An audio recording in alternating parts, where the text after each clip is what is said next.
Storytelling in September is a special time. Hello, welcome to Storytelling in September. I'm Sunshine Lutey. We have 8 Publishing Club members who have a story to share with you today.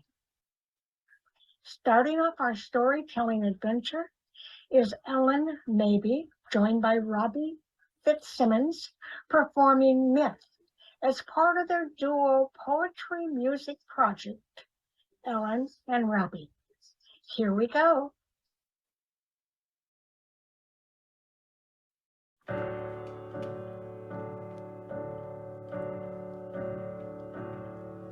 Myth. I wanted to feel the music of your shoulders, watch the tension of CD turn to 8-track. I read your nonfiction. If that's not a crush, what is?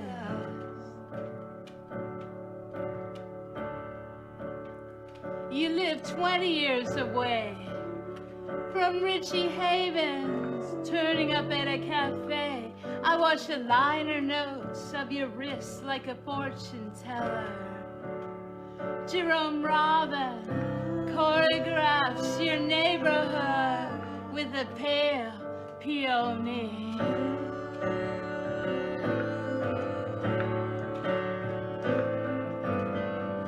I heard there's a tree in Washington Square Park, dripping with handcuffs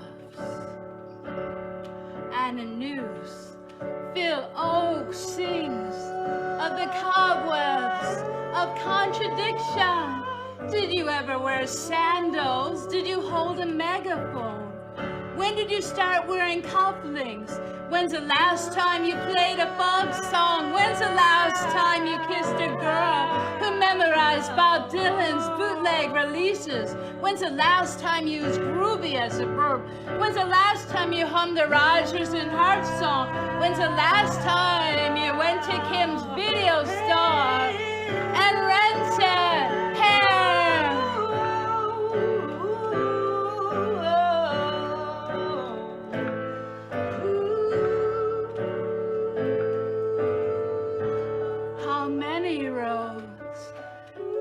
Into most travel. The asphalt is pinstriped. 1/4 of the time, I don't know what decade I'm in. I watch you watch the parade. I'm the one who whispered in your ear. The Army McCarthy hearings aren't available on DVD. I'm in the park feeding the pigeons bread and circuses.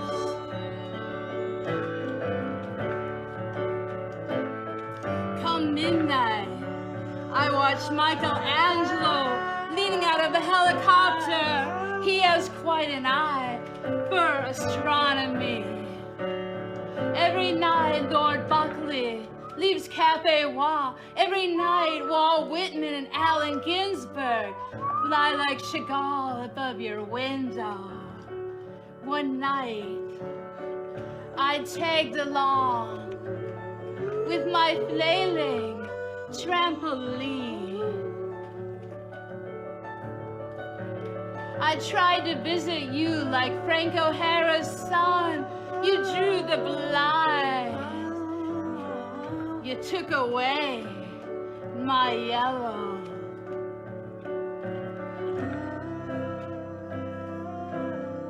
Suddenly, a confetti of tangerines fell from the sky, labeled, handpicked by Icarus. I ate till I was sticky.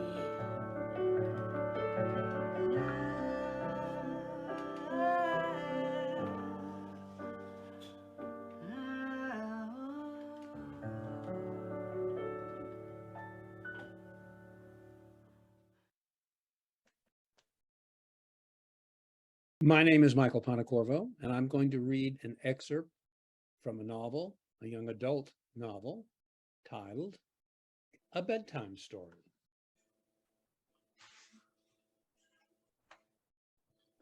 A light glowed through the window in the door, and it seemed open for business. Billy read the hand-painted sign that hung over the door, the Mortuary Boutique, and below that, in smaller print, Home of the Strange and Unusual. "Let's go in," he said. Billy pulled open the door to the jingle of bells, and they stepped across the threshold onto the creaky wooden floor. Billy wandered on ahead to the back of the store, where a mechanical fortune-telling witch sat in a booth, slowly moving her hands back and forth. Billy took a closer look and read her name, Hecate. The witch seemed more than mechanical, particularly when she leisurely turned and cast her eyes on Billy. He had the uncomfortable feeling that she was alive, looking right at him. But then the mannequin slowly closed her eyes, composing herself, and collapsed like she was going to sleep. "May I help you, young man?" The wispy voice belonged to a tall, withered beanpole of a man with watery blue eyes that peered through thick glasses down at Billy. The man had been concealed behind a rack of costumes. As he stepped out, dressed in a long black smock, he pulled a cord, closing the curtain around the witch. Surprised, Billy jumped. Alice came up beside him and noticed the man's long, multicolored fingernails.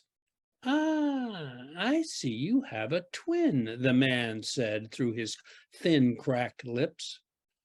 "Is this store new?" Alice asked, looking around.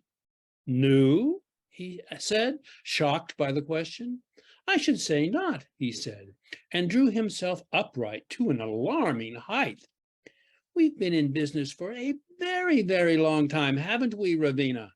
A big gray cat jumped up onto the table next to the man.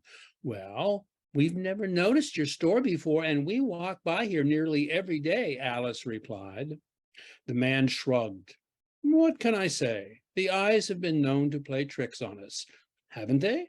So now that you've met Ravenna, my name is Mr. Heath," he said, the sound whistling between his teeth.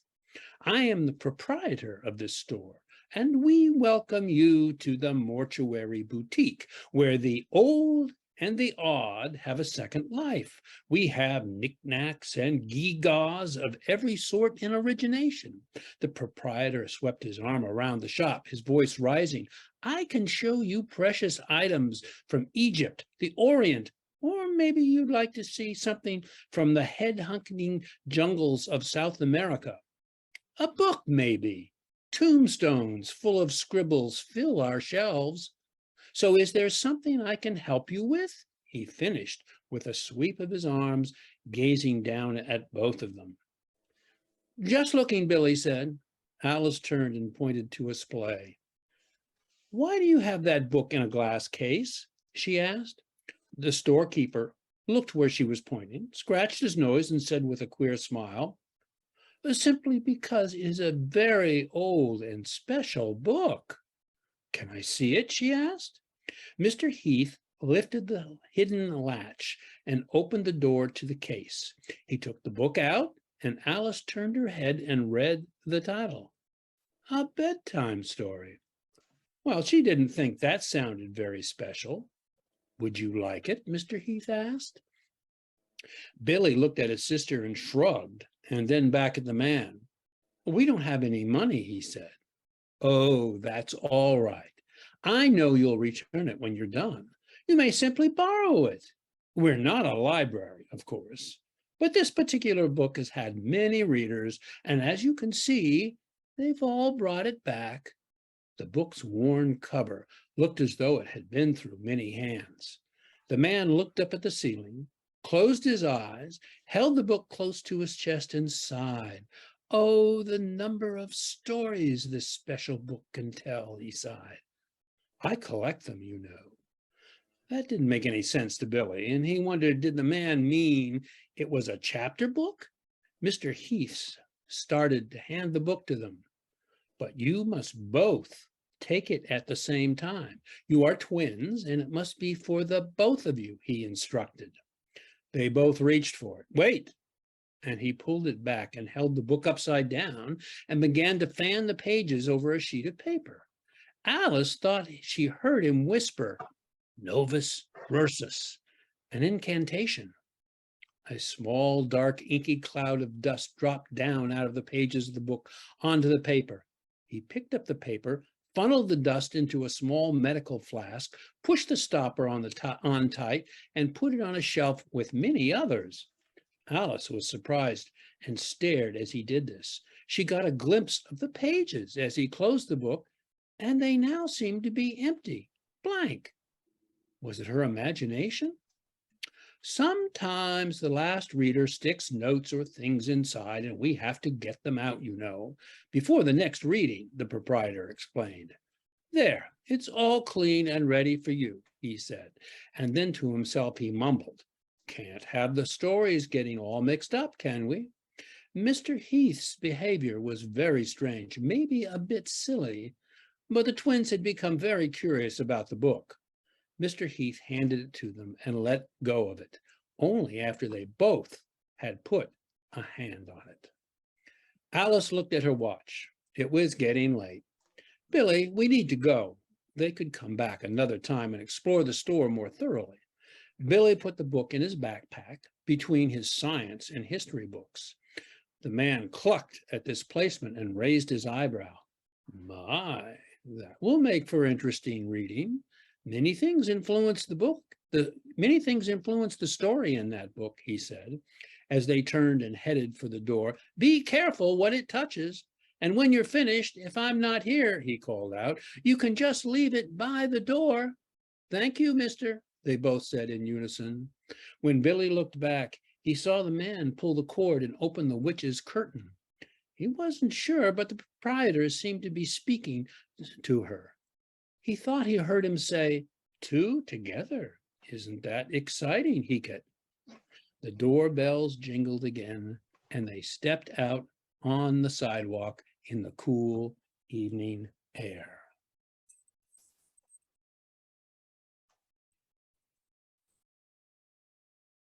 I am Barbara Goldberger Gorin Goldstein. And a friend of mine said, wow, that's a lot of names. I said, I know. I'm looking for number 4. You're looking for the 4th husband at the age of 91? I said, yes. He's got to be 100 years old, no children. He has to have a G at the beginning of his name, and he has to have a lot of money. Oh, I have another name for you, 2 more names. Let me hear. Barbara Goldberger Gorin Goldstein, gold digger in the golden years. Oh, wow, that's great. I thank you very much. I want to thank Peggy and Sunshine for letting me be on this program and everybody who's listening, because if I didn't have you, I'd have nobody to listen to my story. And my story is called An Awakening. For 70 years or 75 years out of my almost 92 years, I have done something. Whenever I go to a restaurant or a diner or someplace to eat for breakfast, lunch, or dinner, what do? I pick up the tab when I go with them. The other day, my daughter called me up and she said, Ma, you went out with some friends last night, right? Right. Who paid? Leah, let me just, Ma, I asked you who paid. I did, Leah, but never mind, you have a problem. And she hung up. My daughter happens to be a wonderful counselor in San Diego School District. When there is a homicide or a suicide, or they need her on TV, they call Leah. Leah knows her stuff, and I watched her teach. She is absolutely wonderful. And she said, I have a problem. I'll go to my OA, Overeaters Anonymous. I've been a member for 48 years. And when it came to my time, I said, how are you, everyone? I have a problem. I pick up the tab. I've been doing it pick up the check. I've been doing that ever since 70, 75 years out of my 92 years almost. You pick up the tab? That is funny. Well, as I walked out, someone said, "Come here, Barbie. Can I give you an assignment?" I said, "Of course." "Write on it." I said, "Write on what?" "Well, you said you have a problem." No, my daughter really said that. "Yes, I said I had a problem." "All right, well, write on it." So I said, "Why? WHY? Why do I have this? Why do I want to pay for everybody?" "I know. I saw my mother and father and grandma pay, so I want to pay." "That's not why, Barbara," said my adult Barbara. Now my adult Barbara said, "Why do you think you want love?" "Well, everybody wants love, but that's not why, because I know the people I take out love me anyway." "Ah, Barbara, you like to control." "Yes, I'm a real good controller, but that's not why. I don't want to control these people we go out to dinner with." Well, I didn't find the answer yet, and I found a friend of mine. I told her the problem. She said, "Did you ever think that maybe the people you take out might want to reciprocate, or feel they have to reciprocate?" I never thought of that. "Did you have enough money, Barbara, to take them out?" "Well, if I didn't, I'd just put it on MasterCard." "I see." And then when I left her, I thought, that's the reason. I'll call up Leah and tell her I don't think, and I'm not mature enough, and other people would feel obligated. "Hello, Leah?" "Yes, Ma." I got the answer. "Oh, what is it?" "I'm not mature enough, Leah, and I never thought that whether I had money or not, and whether the people should pay, they would feel they'd have to pay." "That's not the answer, and I have to go now, Ma. Bye." "That's not the answer." So then I saw two other people, Bob and Pat, and they said, "Barbara, you want to go to the golf course and have a Sunday morning breakfast with us?" "Sure, I'd love to." "Good, come on." So I'm sitting in the 19 restaurant, it's called, in part of Laguna Woods in California. And we're sitting there and the waiter comes, "May I help you?" "Yes, please. And what, can we have separate checks?" But that wasn't the reason. Wait, a little more to the story. I'm sitting there in the golf course and the sun is beaming at me. And the beautiful green grass, it's not too dark, it's not too light. It's a beautiful color mode. And I'm watching the golfers are getting ready to play. And I'm sitting with two wonderful people who are in their 60s, maybe early 70s. And here I am, 91, almost 92, this old fart. And they want me to join them. And I felt so good about it. I don't know if I felt like crying or smiling, but I said, "I want to pay."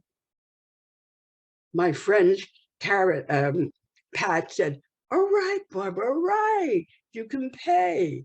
And my other friend Bob didn't say anything. He just looked at me like I was nuts. And Donna was my friend, and she was in OA.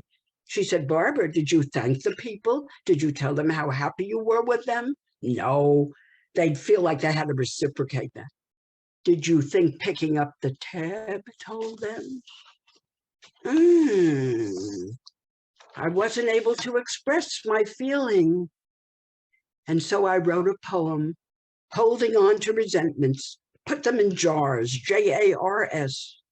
Don't bottle up feelings, get them out. Write or speak or even shout. Be aware of anger, resentments, or sorrow. Live in the day, but plan for tomorrow. J is for joy. Try to express it. A is for anger. No need to repress it. R, holding on to resentments just hurts me. S, cry for sorrow, and you will see that putting your feelings in jars is the way to serenity. Heed what I say. I hope you enjoyed that. And I thank everyone for being here and listening. Thank you. Hello, I am Susan Sue, and I use my nom de plume with a PIEN, my maiden name in the middle. So please remember that. and my stories are all nonfiction.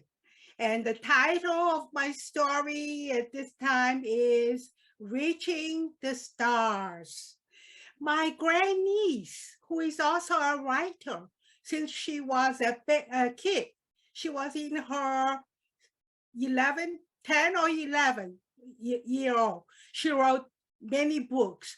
She wrote to me and said, Grandaunt, I love your book for 3 reasons. One is the cultivation of multiculturalism.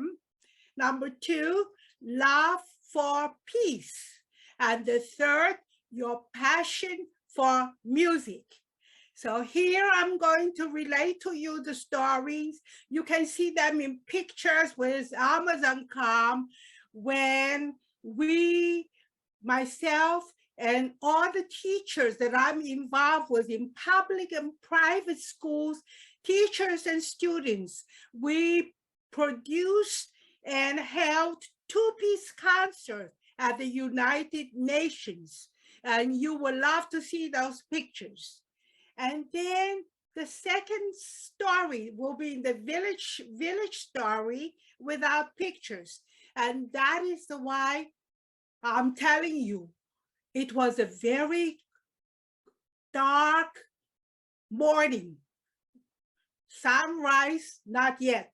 So I was up on the deck of the cruise ship in Egypt, and I was walked all the way to the front. And then along the River Nile, I belted out my opera arias. I think I sang 3 songs with the waves of the Nile splashing at me. That was exhilarating.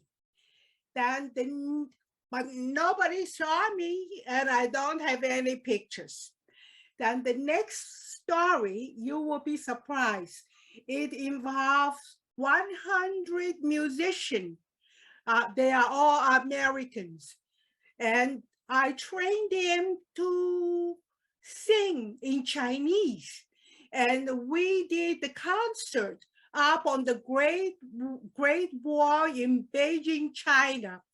We were invited by the mayor of Beijing to go and sing, and he gave us a motorcade parade up onto the Great Wall, and we belted out the whole concert in Chinese called Yellow River Cantata. After we finished, we coming out, and many of the members started to speak Chinese with our members. They will look up, don't understand. Then they told me, how come you sang so beautifully the Yellow River Cantata and you don't know Chinese? Yes, they didn't know Chinese because I trained them for 2 months phonetically how to sing the song. These are the great memories I would like to share with you with my passion for music and for multiculturalism and for love for peace. And I hope you will join me to continue that message over here so that we can all share our own goal of reaching for the stars. Thank you very much. Hello, everybody.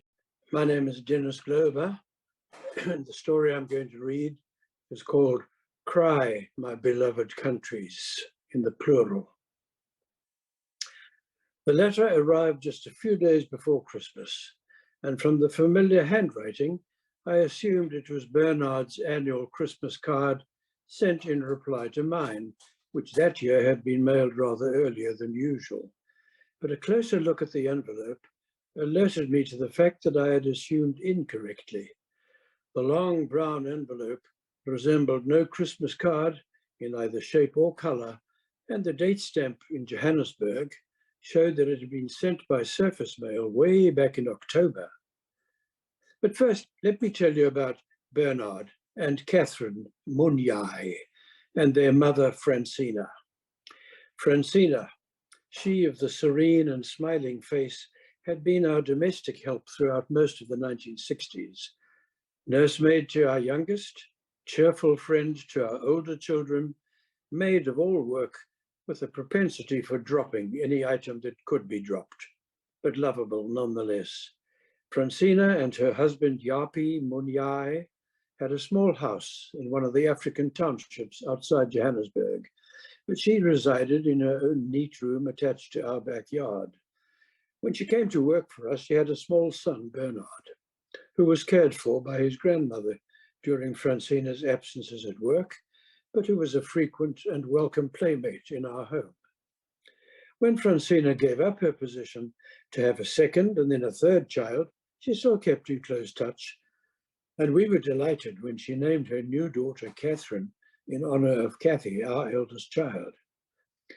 Francina died tragically young in 1974, but her widowed husband, Yapi, frequently brought the children on weekends to play and to be admired.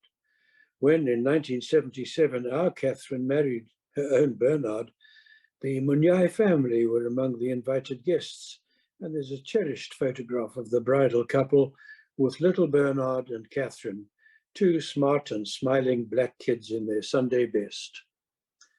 We lost touch with Yapi Munyai and his family when we emigrated to Seattle in early 1980. The next communication was a desperate letter from Bernard at the end of 1984. In sole charge of his siblings since the death of his father 3 years earlier, he was about to be evicted from the family home that they had occupied as tenants for more than a decade. It appeared that for a relatively trifling sum, but beyond his means, he could purchase the house from the local township authorities. I still have this letter, which arrived the very week that my beloved wife Ruth passed away. "Please do try to help me," he wrote. "I need your help very much. I know I am demanding too much, but I can't help it." With some difficulty imposed by bureaucratic red tape and geographical distance, I was able to secure the purchase of the house and the security that it brought to the young Munyai family.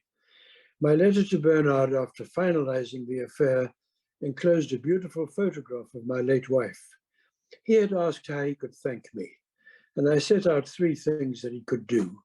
He should continue to grow as a good citizen and a credit to his late parents.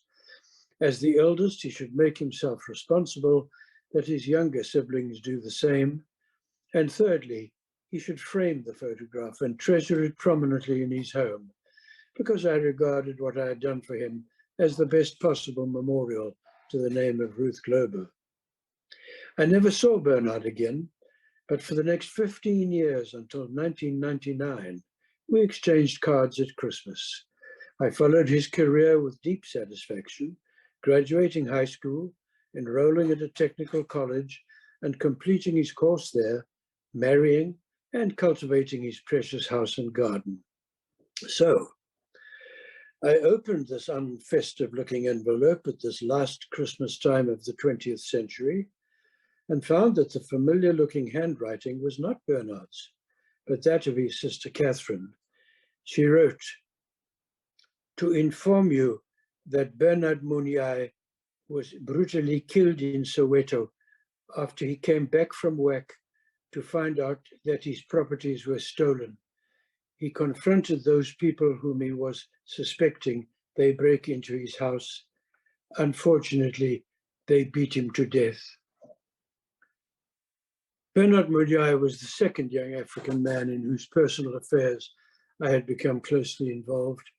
In my grief at Bernard's heartbreaking tragedy, I recalled for the first time in years my involvement with Simon Garle. In the early 1950s, I was a family practitioner in an industrial town not far from my hometown of Johannesburg. One of my favorite patients and friends was Richard Garle, the sole black traffic policeman in the town. He was a handsome and imposing man whose demeanor and smart uniform commanded great respect from all who knew him.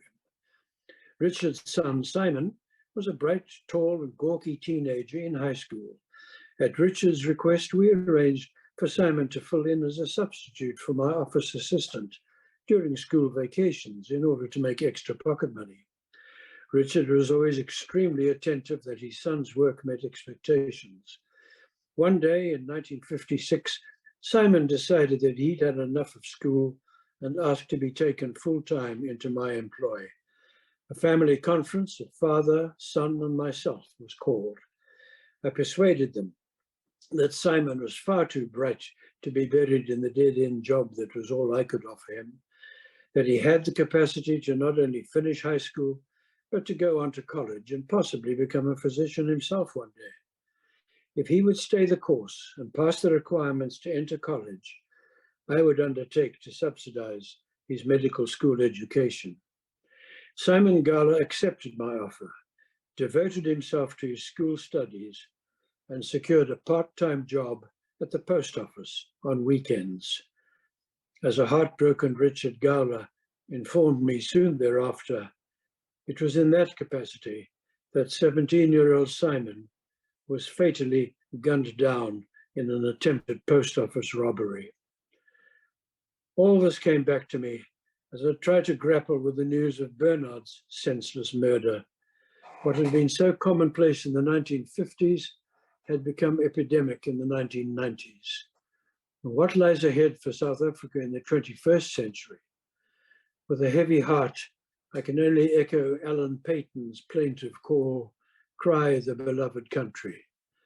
And what lies ahead for our own beloved country, these violent United States of America? Postscript. This essay was written in 1999. Now in 2022, in the wake of the recent massacres in Buffalo, Uvalde, Laguna Woods, and Tulsa, and with Columbine, Sandy Hook, Parklands, and others burnt into our collective memories, my rhetorical question becomes ever more pertinent and ever more agonizing. Thank you very much. My name is Daya Shankar-Fischer, and the title of my story is A Christmas Memory. It was a beautiful, beautiful, special evening, and this was a special evening because there was such an unusual joy in the air. There were beautiful Christmas lights, and there were rows and rows of Christmas trees which were decorated with handmade ornaments. And then there were some different kind of color lamps which were containing the very nice candles. These were shimmering and they were just so beautiful. And then along the line came beautiful Christmas memories of so many people containing different kind of Christmas songs, enchanting Christmas music. And then, above all, the anticipation of wearing my very pretty, very nice Christmas dress added to my happiness. This Christmas, my nanny Mesa asked me, "Daya, would you help me bake some Christmas cookies and decorate some Christmas cookies? And if you can help me wrap some presents." I said, yes, I will.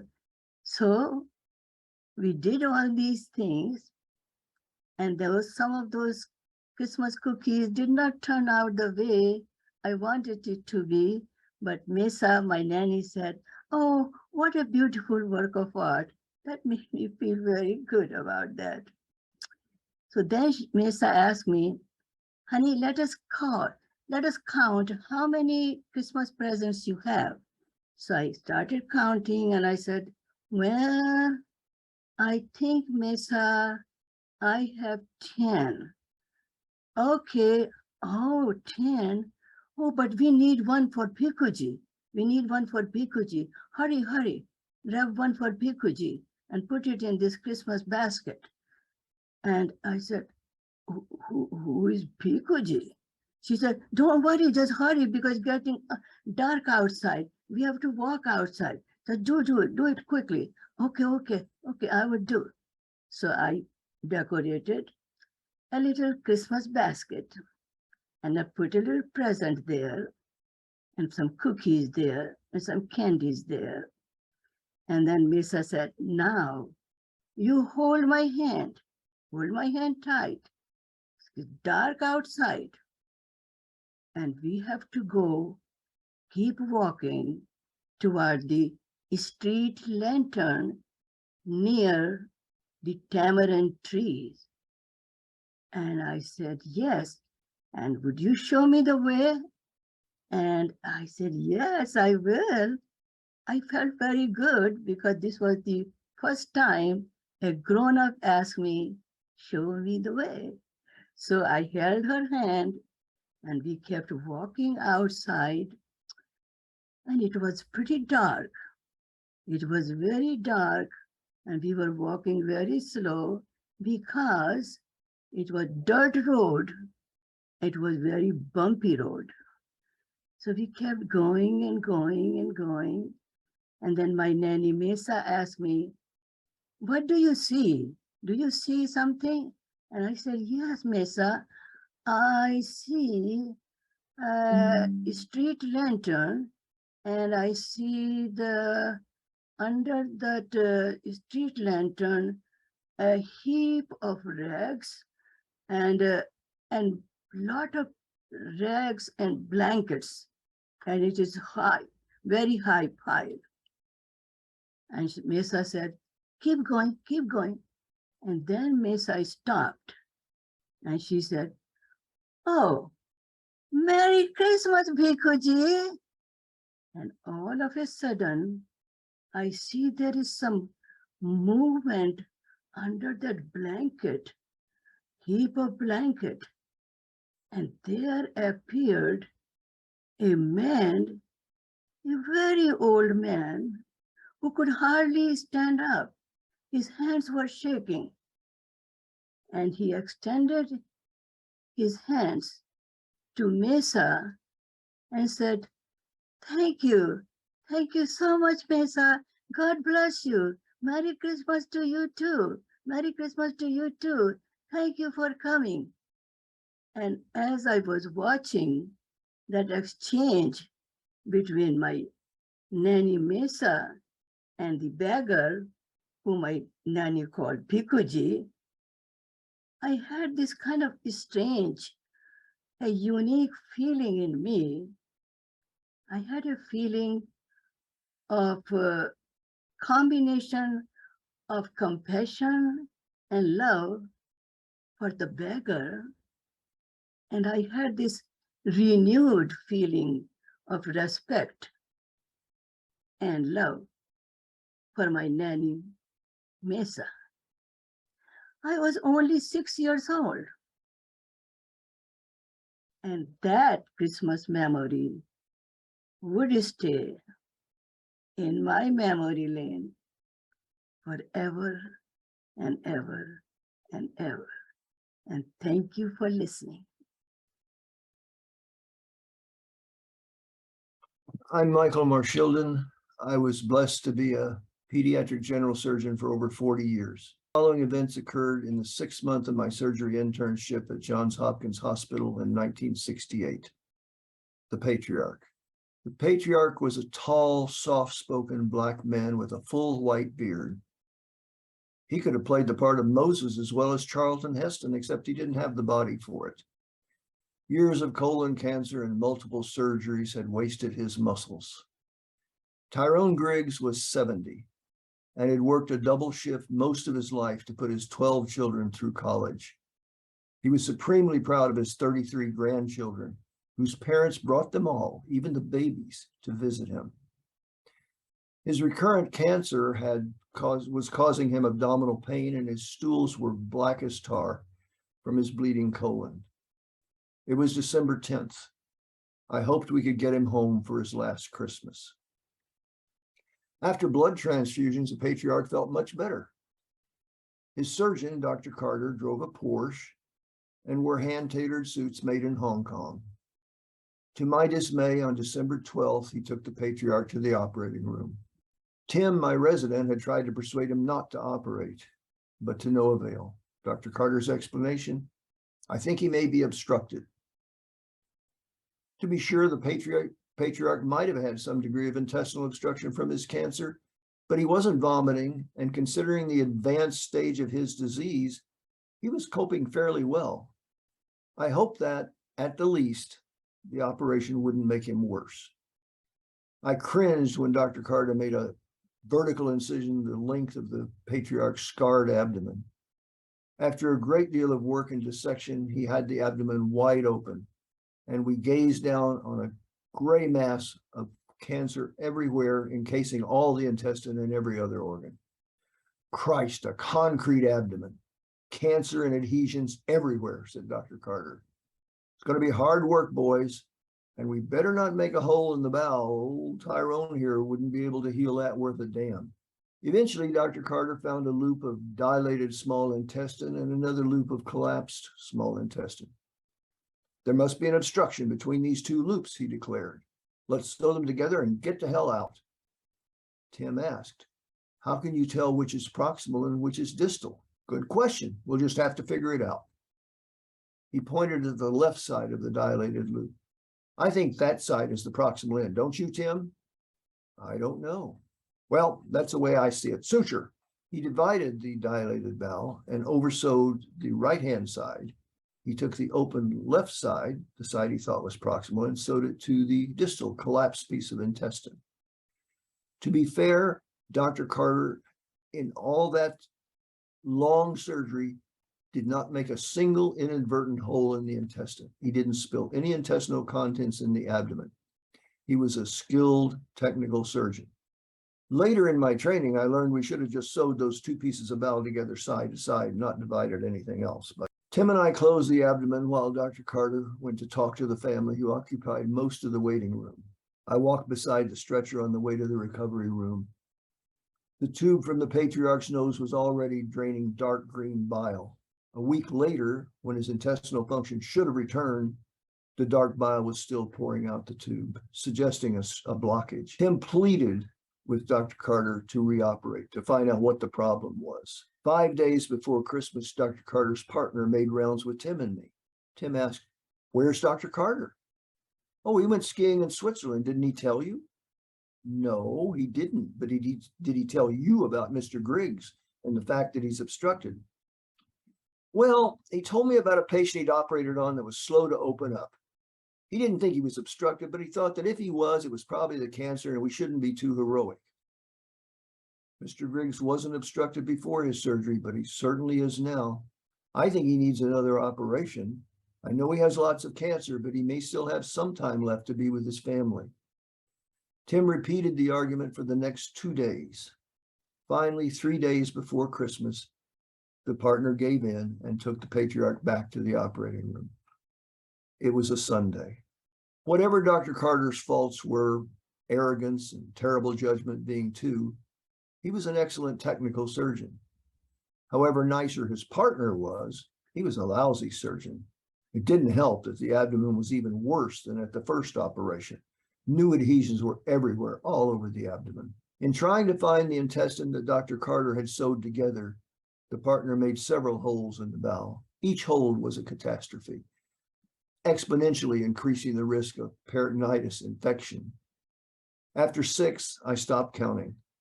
The partner was ready to quit several times, but Tim was a bulldog and finally just took over the case.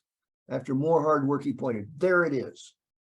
He was pointing at the loop of intestine Dr. Carter had oversewn. It should have been collapsed, but it was hugely dilated. Looks like we oversewed the wrong end, Tim said. Tim said we, but we all knew whom he meant. Dr. Carter had oversewn the proximal end of the intestine, the end coming from the stomach, and taken the downstream end and sewed it in a useless circle. The Patriarch was completely obstructed, not from his cancer, but from our operation. 2 days later, intestinal contents began to seep through the incision and out the drains we'd left in the abdomen. Predictably, All those sutures and all those torn pieces of bowel hadn't held. The bile was trying to find its way out through any passageway it could, fistulae. In the case of the Patriarch, it was a death sentence. When the suntanned Dr. Carter returned from his ski trip, he blamed everything on Tim and his partner and denied that he'd made any mistake at all at the first operation. I wondered how his partner could work with such an ass. Maybe it was because someday he hoped to trade in his Buick for a Porsche. It didn't seem enough. I thought of the Patriarch that probably never had a vacation in his life, and of Dr. Carter skiing in Switzerland. Choosing which life I'd rather lead wasn't difficult. The nurses loved the Patriarch as I did. They did their best to keep clean dressings over his foul wounds. They changed his sheets several times a day. They used air freshener frequently. Every morning that I visited him, our conversation was the same. "Good morning, Mr. Griggs. How are you doing today?" His voice was hoarse from the tube that had been in his nose for 2 weeks. "Oh, pretty good, doctor. I think I'm a little better." I'm certain that he knew. I think he said that just for my benefit. I have never felt so helpless and so depressed. The Patriarch died 2 weeks later when I had left the service.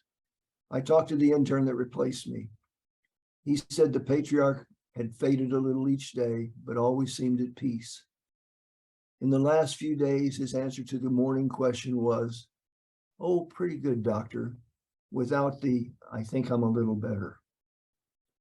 Years from now, when I'm old and senile and I've forgotten everything about my Hopkins internship, I'll still remember the Patriarch. I hope I can die half as well as he did. Thank you. Hi, I'm Gail Slaten, and the book I wrote is titled Self-Portraits of a Runaway Wife, a Healing Journey Told Through Poetry and Prose. This book is about my journey back to self, about waking up to life and staying present long enough to experience the world in a new way.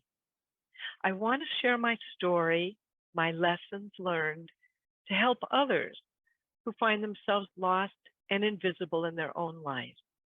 One choice, one moment in time can change your life completely, amazingly. Here's a sample of some of my poems. The first one is called The Satchel. I carry my memories like an old leather bag, worn out, drab, frayed at the edges. Once in a while, I open the satchel and gaze upon sepia pictures of faded faces, childhood's determined words scribbled on scraps, stuffed into pockets, parents' reprimands echoing from the depths, tears and fears, shame and solitude, making myself small and invisible. I can drown in there, in the past mistakes, the what ifs, the should have. But it's an old bag falling apart at the seams. The contents don't look familiar anymore. Someone else's life, perhaps. It's a story not necessary to tell. I trade the bag in at the Lost and Found for a glitzy bag studded with tacky jewels and rainbow-colored streamers on the handle. Perhaps the contents are the same, but the bag, it makes me smile. This one is called Decades. Out of sync with life, her first decade was spent as a 20-year-old, caring for siblings, mothering the brood, making rules for others to uphold. Her second decade was spent as a 40-year-old, Dear Abby, counseling her young peers, peacemaker, and overseer of others' love lives. Her third decade was spent as a 50-year-old, settling into her duties, gathering objects of others' desires, Balabusta and chef, a welcoming hostess.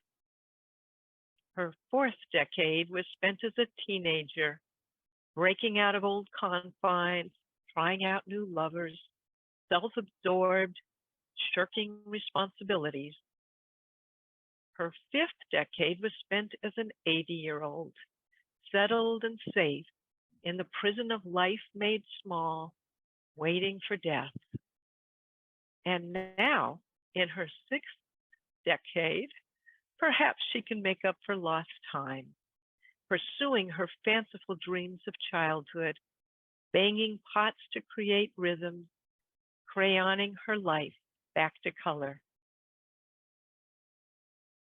Now, this next one is called The Gift, and it's about a time that I went to see a reader of Akashic Records. I was really on a soul journey. So here's my experience. What should I be? I asked the reader as if I was 8 and not 68. The lesson for this life is just to be. You don't have to be anything, do anything, prove anything. Just being is enough. Really? So simple, yet an impossible task. I always thought I had a gift to share. I needed to be vigilant to find my purpose and give it to the world. And now you say, just be, that it's okay to just sit and listen to my breath, gaze at the stars in the sky, smell the air after the rain, feel the sun on my face. Be present in each moment. Discover the joy embedded in this life.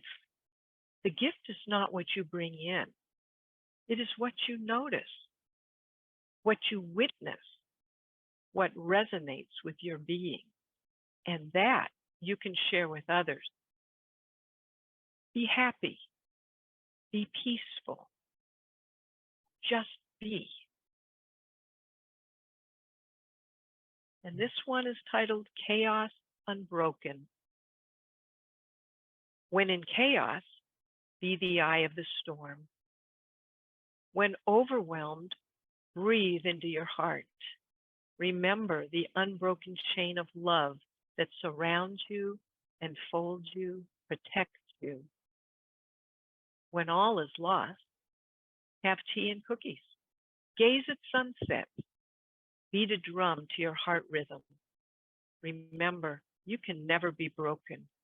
You are whole. Find your inner light and turn it up until you remember. You are a radiant being. You are perfectly imperfect, and the lessons are in that imperfection. Honor the chaos as your teacher. Sit with the overwhelm. Let go of what you think you lost. Make space for the next adventure and live this life with joy. And finally, I'm finally comfortable in my own skin. I think that's because it's so loose now. I have room to move around in there, and when I stretch, it has a lot of give. Why didn't I think of getting a skin size bigger before? Always worried what I looked like, hiding the bulges beneath large tops, wearing lots of black. Now I'm comfortable in my skin. I look in the mirror and I'm pleased with the crepes. I always liked that texture before, but I didn't know it would go so well with my soul. Thank you for listening.